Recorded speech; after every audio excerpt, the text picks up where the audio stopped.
In the 1970 appearance on The Dick Cavett Show, along with their friend Noel Coward, the Lunts, Alfred sporting a patch because of an eye problem, joked about their onstage antics. She ran her hand up inside my trouser leg.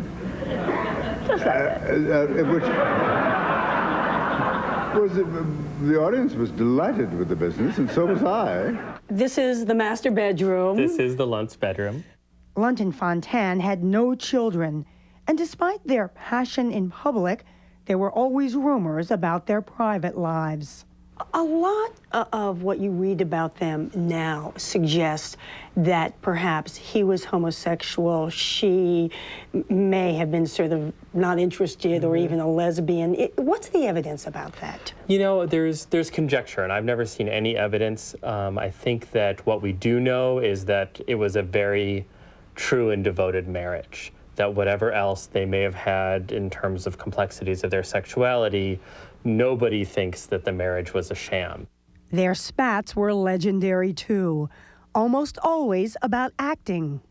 Big things they agreed on, but it was whether Alfred should cross the stage left or right, or whether he should, whether he stood in her light. And she said, "Get your big moon face out of my spotlight."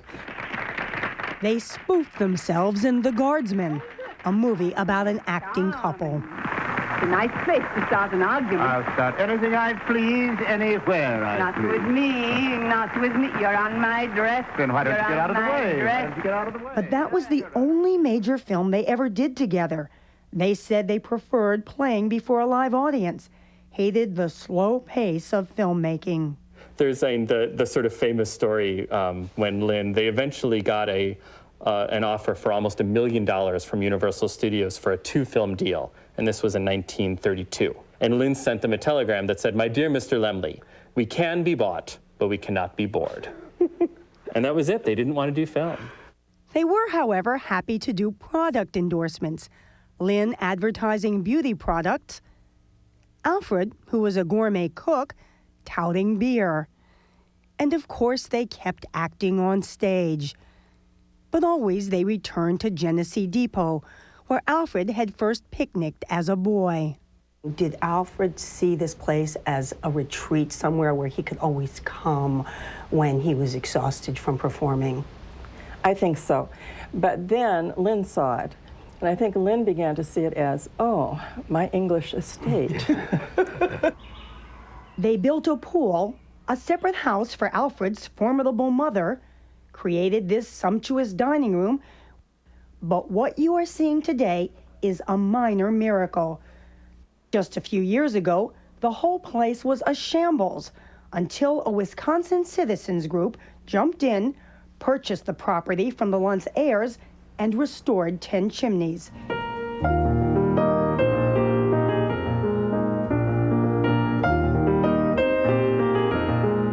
It's now designated a National Historic Landmark. And now we're approaching the plaque on the right. Open to tourists who can even visit the bedrooms named for the theater royalty who frequently stayed in them.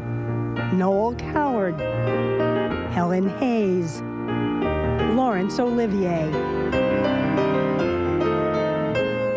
After their last stage play in 1958, Lunt and Fontanne spent most of their time here.